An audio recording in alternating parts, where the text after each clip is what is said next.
So, pretty small preface. This is essentially a rant video, so it's going to be a very different side of me, more goofy than when I am handling serious subjects.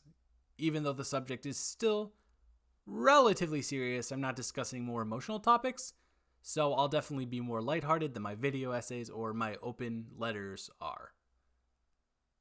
So, here we go.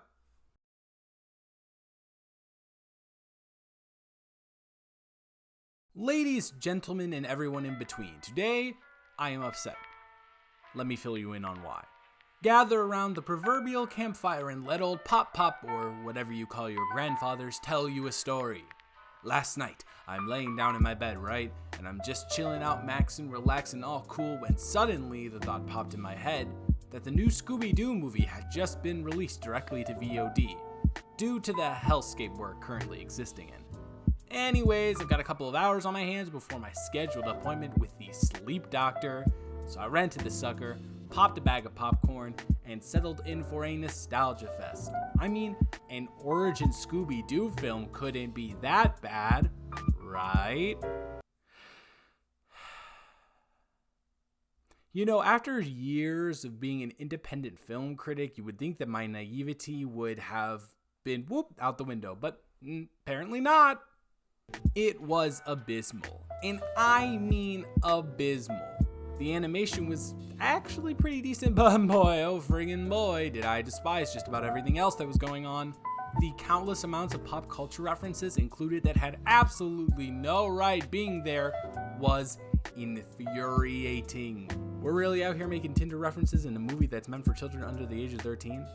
Is that what 2020 is doing to us?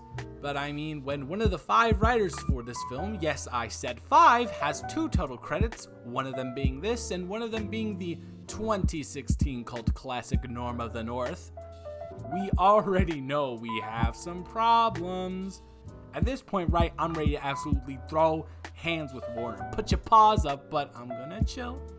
Because business-wise, this is an incredible marketing ploy. See, the other half of the Scoob film that is being added to the classic Scooby-Doo is superheroes.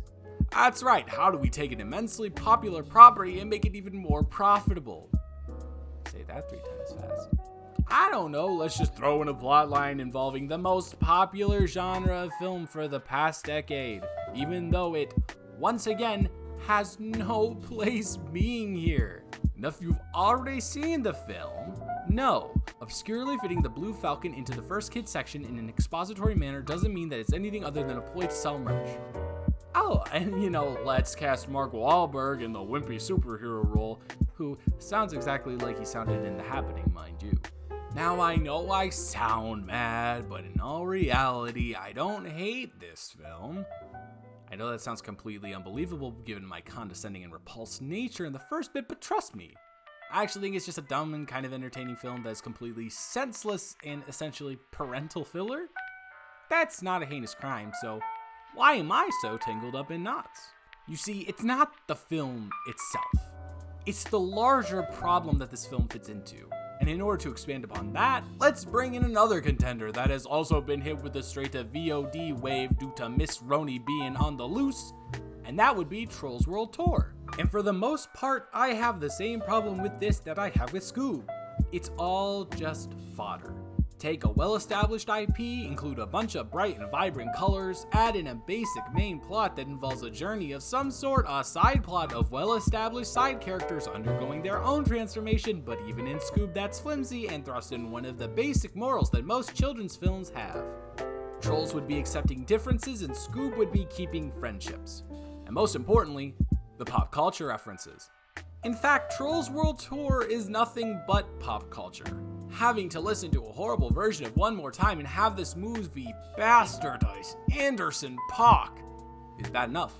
But having to listen to Anna Kendrick and Justin Timberlake's disgustingly bubblegum voices instead of actual talented voice actors was almost enough to make me go Lil Xan and OD on some hot Cheetos. You get my point. But I guess that perfectly leads into my issue that led me to making this video. Listen, I totally get that companies need to make money in order to stay above water, and in this culture of I remember that, The easiest way to guarantee that your company won't be going under is to use existing IPs to get butts in seats. Or in this economy, butts in couches. So no, I can't blame them for doing that. But what I can ask is to try and strive for a better culture for children's films. If I eventually become a parent, God forbid, having the only options of new theatrical films to take my kid to being Scoob and Trolls World Tour is nauseating. But you know what else came out during this whole worldwide hibernation we're having at the moment? A little film released on Netflix called The Willoughbys. A film that has been pretty successful given that it was released direct to Netflix. Now, imagine how much money that was made for. Well, it's not anywhere that I can find on the internet, so I'm going to use another neat little indie film that was released 6 years ago called Song of the Sea. Both of these films are gorgeously animated and have a more serious and a more intricate take on the moral messages. The Willoughbys being that of making your own family with who you love, and Song of the Sea being learning to let go of the things that we love. Both sound great, right? Now, guess how much Song of the Sea was made for? $7.5 million. Now, guess how much Trolls World Tour cost to make? At minimum, $90 million. That is blasphemous. You mean to tell me that DreamWorks couldn't have siphoned $7.5 million off of this budget, which is more than likely above the line, by doing something as simple as replacing Kelly Clarkson with a real voice actor? Or a real human being? Come on, I'll do a lot of things in the name of enjoyment, but believing that Kelly Clarkson isn't just an alien who is attempting to mimic a human's actions based solely off of the song Fight Song by Rachel Platten is beyond my ability. And with that $7.5 million, they could have perhaps had a start on the budget for the Captain Underpants sequel I have been so desperately waiting for, because the original was only made for $38 million. But again, it ultimately comes down to getting eyes on the product, and I get that existing IP is the main way to do that. If only there was a recent example of a widely recognized entity having an animated film made about it that became a major financial success while also managing to find critical acclaim through its unique and gorgeous animation style, as well as a very hilarious script and wonderfully fleshed out characters. Oh yeah, Lego Movie 2 exists. Nah, but in all seriousness, has Into the Spider-Verse not taught these corporations anything? Of all companies, we have to get Sony to do our dirty work in showing that a family film can be profitable and good. The same people behind the Emoji Movie. Well, I mean, somebody had to do it. On a budget of $90 million, Spider-Verse made back $375. That's practically a 400% studio profit.